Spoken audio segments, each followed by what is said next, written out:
ধরো আমার গলা বসে গেছে বেটা। এত এর বাচ্চাগুলোকে নিয়ে আনন্দ। নাড়ো গল্প নাড়ো। বাড়িতে যখন কুটুম আসে তখন দেখবেন সমস্ত অসুখ বিসুখ দূরে পালিয়ে যায়। আর এই কথাটা কিন্তু চিরসত্য, কারণ সমস্ত কিছু আনন্দ নিয়ে যে আসে, তাই না? তো আজকের আয়োজন ঠিক তেমনই। আজকে আমাদের বাড়িতে আসছে কুটুম। তো কোন কুটুম এসছে না আসছে আজকে সেইটুকুনি আয়োজন। আর গলার আওয়াজ শুনে আপনারা নিশ্চয়ই বুঝতেই পারছেন যে আমার গলার বেহাল অবস্থা হয়ে গেছে। কিন্তু তবুও ভালোটা দিব আর খারাপটা দিব না তেমন তো আমি করতে পারবো না, তাই না? কারণ আমি আমার পরিবারের সাথে সম্পূর্ণ কিছু শেয়ার করি। তো চলুন আজকে নতুন একটি দিনের সাথে নতুন একটি ব্লগ শুরু করছি। তো আসসালামু আলাইকুম, উত্তর দিনাজপুর জেলার ছোট্ট একটি গ্রাম থেকে আমি পায়েল আমার নতুন একটি ব্লগে সকলকে জানাই অনেক অনেক ভালোবাসা। আর এই যে গলার অবস্থা পুরোটা আপনাদের সাথে শেয়ার করব যে কেন হয়েছে না হয়েছে, ঠিক আছে? তো গতকালের ভিডিও মানে শনিবার, আর আজকে আমি ভয়েস দিচ্ছি রবিবার।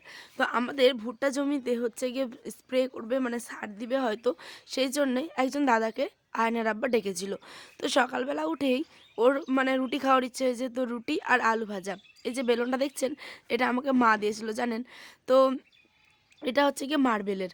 তো সকালবেলা উঠেই চটপট করে বেশ কয়েকটা রুটি আর আলু ভাজা করে নেব, যেহেতু সে দাদাও খেয়ে যাবে, আর সাথে করে দেবো একটা ডিম ভাজা। তো চলুন চটপট করে হচ্ছে রুটিগুলোকে বেলে নিই। আর এই যে গলার অবস্থা হয়েছে জানেন কেন?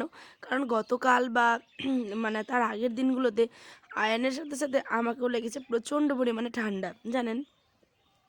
এই যে ভিডিওটা করি এত কষ্ট করে আর আপলোড করি হচ্ছে বাড়ির বাইরে গিয়ে, মানে আমাদের মাঠের দিকে, জানেনই যে বাড়ির পাশে মাঠ। সে হাওয়াটা মানে ঠান্ডা হাওয়াটা লেগেই দেখছি যে বেশ কয়েকদিন ধরেই গলাটা ব্যথা ব্যথা করছিল জানেন।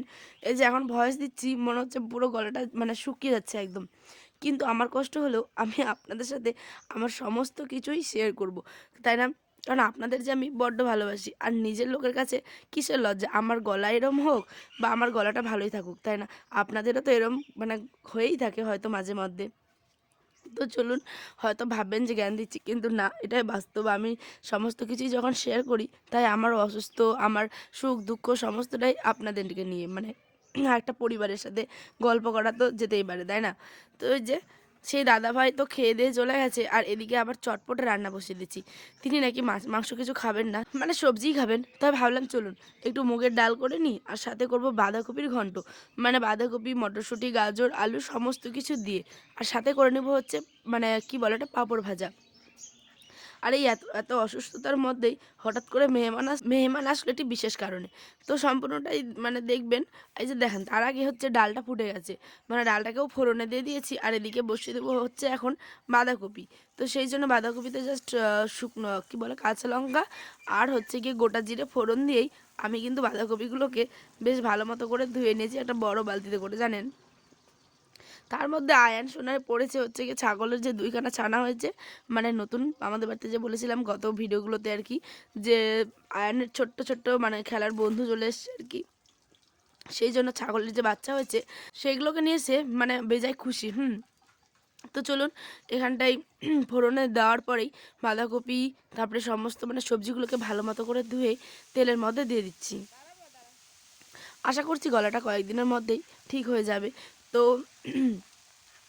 দেখুন কথা বলছি আপনাদের হয়তো অসুবিধা হচ্ছে, একটু প্লিজ অ্যাডজাস্ট করে নেবেন আজকের দিনটা বা আগামীকাল দিনটা।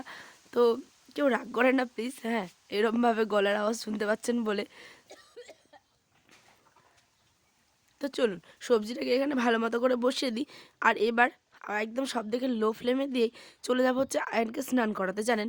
কারণ রান্না করতে করতে প্রায় এখন বাজে হচ্ছে 12টা থেকে 1টার মধ্যে। আর এর মধ্যে যদি আয়নকে আমি না স্নান করে দিই তাহলে পুরো একদম ঠান্ডা লেগে যাবে ওরও। তো ওকে স্নান টানে এই যে বসিয়ে দিব হচ্ছে, দাঁড়ান তার আগে এটাকে ঢাকা দিয়ে দিই আর সব দিকে গ্যাসটা লো ফ্লেমে করে এই যে দেখছেন পুরোটা ঝাড় দিয়ে নিচ্ছি। আর এই যে আয়ন সোনা কিন্তু এখানে বসে ওই খেলাধুলো করছিল তার সাইকেলে বসে। তো চলুন ওর জন্য সমস্ত কিছু এখন জোগাড় করে নিই। এই যে ওর টাওয়েল, ওর মানে সমস্ত চেয়ার, ওর একটা মানে পুরো সেট আছে জানেন। দেখুন আয়ান আয়ান আসার পর কি অবস্থা, ধরো রে ধরো রে ধরো রে ধরো রে, আমার গলা বসে গেছে বেটা। এত এর বাচ্চাগুলোকে নিয়ে আনন্দ।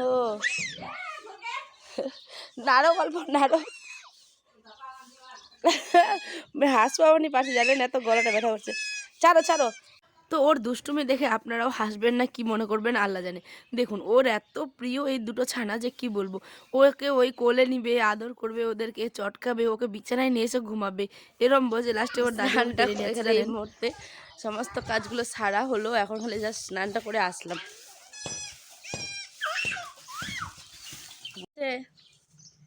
তো নানু আসছে, কে আছে বাবা?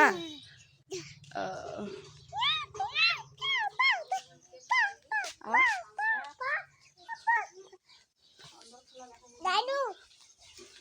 তো দাদু তাই দাদু দেখুন, দেখুন ওই যে বললাম স্নান করার আগে ভাজাটা বসিয়ে দিয়েছিলাম আর গ্যাসটা সব থেকে লো ফ্লেমে করেছিলাম।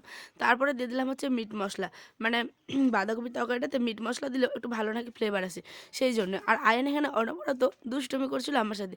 এটা আমি বারান্দাটা হাজারবার গোছালেও সে হাজারবার এটাকে অগোছালো করবেই। আর এখানে সে বলছে যে ওই রান্না করবে, মানে আমাকে যেমন যেমন দেখে ও তেমন তেমন আর কি রান্না করবে। তো চলুন এই সমস্ত কিছু নিয়েই আমাকে সারাদিন মানে রান্নাবাড়ি করো, কাজ করো, এটা করো সেটা করো। এবার রাত্রে আসবে হচ্ছে মা বাবারা। দাঁড়ান দাঁড়ান, তার আগে ওকে ঘুমিয়ে দিই। আমি এগুলো খেতে পারবে না মা। বাবা চলো চলো ঘুম করবো, চলো তো আজ একটু ঘুমিয়ে দিই, তোকে আমার কাজ আছে রে। ভাত তুমি খাবে এখন? ঘুম থেকে উঠে খাবে মা। আজ এখানে হচ্ছে ডাল, দেখতে পাচ্ছেন ডাল, এখানটা হচ্ছে ভাত, এখানে একটু আলু ভাজা ছিল সেটাই আর কি। আমরা কম বেশি প্রত্যেকটা মাই এরম করি, তাই না? বাচ্চা ঘুমিয়ে গেলে ভাবি যে কোনো কাজ নেই, কিন্তু হাতের কাছে দেখবেন টুকটাক করতে করতে কত কাজই চলে আসে। তো সেই দাদাটা চলে এসেছিলো আর কি, আর আয়নের আব্বাও কাজ সেরে মাঠ থেকে চলে এসেছিলো।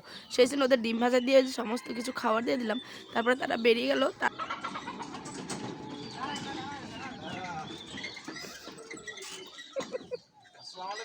ওয়ালাইকুম সালাম আলাইকুম। পায়েল,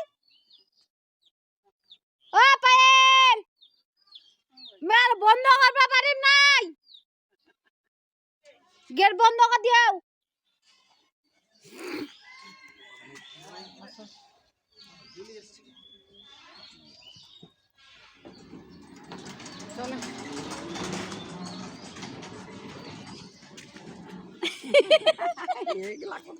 এই ধর মুই না আইছু ওই হালাও না হালা ওই বাড়ি আমার বেটার গলা বসে গেছে কি মা। এবার দাঁড়ান দাঁড়ান, আপনাদের বুঝিয়ে বলি। মানে আমি যে গেছিলাম মাংসটা কাটতে, ধোয়াধুয়ি করতে, তার মধ্যে রসুন পেঁয়াজ সমস্ত বাটা মশলাগুলো করলাম, আর ইতিমধ্যে মারা কিন্তু এসে হাজির। এখন প্রায় বাজে 4টা থেকে 5টার মতো জানেন। তাই সন্ধ্যা সন্ধ্যা প্রায় হয়ে আসছে, মানে বিকেলবেলা আর কি ছিল, এখন সন্ধ্যা হয়ে আসছে। তো বর্মাকে দিয়েছিলাম যে তুমি মোবাইলটা ধরে রাখো, কারণ আমার পরিবারের সাথে তো আমাকে শেয়ার করতে হবে, তাই না? আমার বাবা মা আমার বাড়িতে এসছে বলে কথা। তো চলুন, এখানে তারা সমস্ত কিছু খাওয়া দাওয়া কমপ্লিট, আর এখানে তারা বিহাই বিহাইন মিলে সমস্ত কিছু রুটি বেলছে আর গল্প গুজব করছিল। তো চলুন আজ এই পর্যন্ত, দেখাবো অন্য একটি ব্লগে। সকলে ভালো থাকবেন, সুস্থ থাকবেন, আর আমার জন্য দোয়া করবেন যাতে আমার গলাটা ভালো হয়ে যায়।